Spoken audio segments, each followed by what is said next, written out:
Welcome to the Abroad in America podcast, the only financial podcast designed specifically for expats living in America, where you go behind the scenes with financial planner, author, and speaker Jimmy Miller to learn how to make your time in America as financially rewarding as possible. And now, here's your host, Jimmy Miller.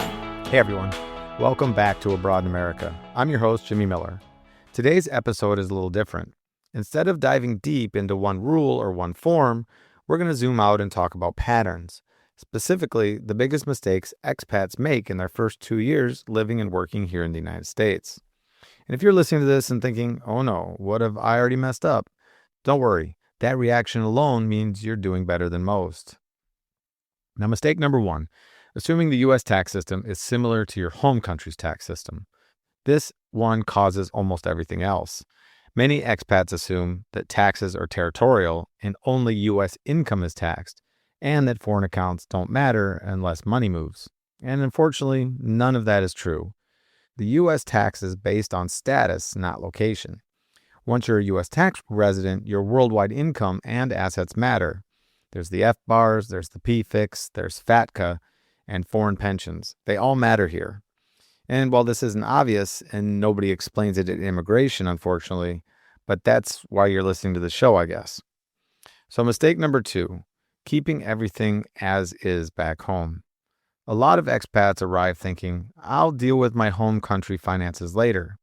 They keep old investment accounts back home, they keep old foreign mutual funds, they keep joint accounts with their parents, and they even keep retirement plans they don't fully understand. Then 2 years later, they discover those normal accounts back home have turned into reporting nightmares here in the U.S. Doing nothing about it feels safe, but in the U.S., it often creates problems for you down the road. Now, mistake number three is using the wrong tax preparer, and this is a big one. Not all CPAs and tax preparers understand expats, and not all expat tax preparers understand your home country.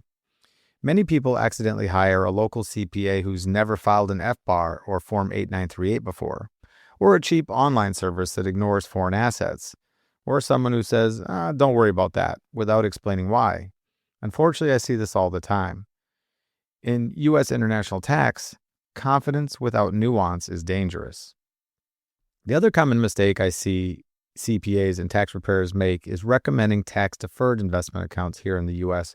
for expats that don't plan on living here forever. The most common one is the 401k at your workplace. Because the tax preparer usually only has one goal for their clients, which is to get them back as much money from the IRS this year as possible, they often recommend these types of accounts. This is because in the short run, like this year, those types of accounts do save you some money on what you may owe the IRS, but they don't really save you that money. They just put it off till later. You have to still pay that tax just later. And while that can be a good choice for an American who is likely going to remain in America for their entire life, it probably isn't the best choice for you if you might one day leave America and return to your home country. This is because when you leave, you naturally want to take your money with you. And if that money's in a pre-tax retirement account here in America, like your traditional 401k at your workplace, and you try to take it home with you before you're 59 and a half years old, the IRS is not only going to take its taxes from that money, it's going to take tax on all the growth of that money as well. And to add insult to injury, the IRS is going to add an additional 10% early withdrawal penalty tax on top of the regular tax for taking it with you. Ouch. That really hurts when it's all added up. The best way around that problem, which we're going to discuss in great detail in an upcoming episode, is to use Roth accounts to save any retirement money you want to save while you're here in America. So instead of signing up for the regular traditional 401k at your workplace, you probably want to sign up for and put your money into the Roth 401k plan at work. Now, this won't save you any tax money now, but it will save you a lot when you want to take your money with you one day, I promise.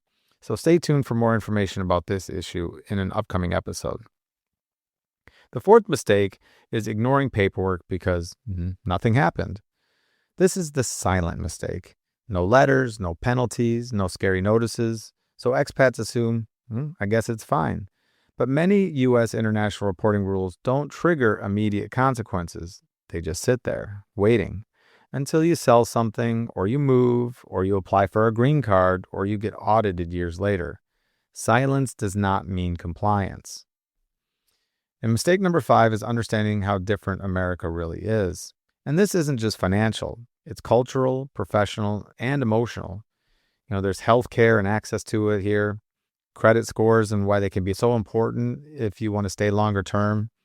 This at-will employment where you can just get fired anytime from work if your employer wants to get rid of you. Networking with the crazy, apologetic, and enthusiastic culture that abounds here. Self-promotion so you can actually get ahead.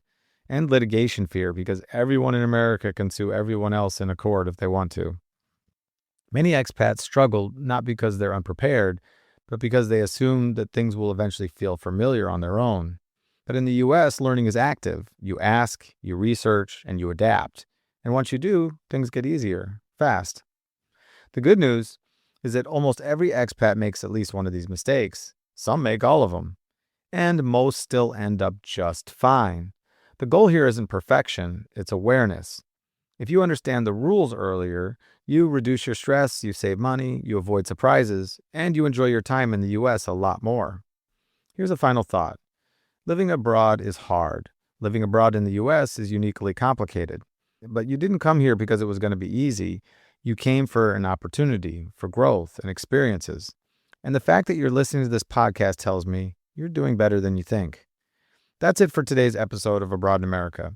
If you found this episode relatable, share it with another expat. They'll probably say, "Oh wow, I did that too." And until next time, stay curious, stay adaptable, and as always, keep exploring.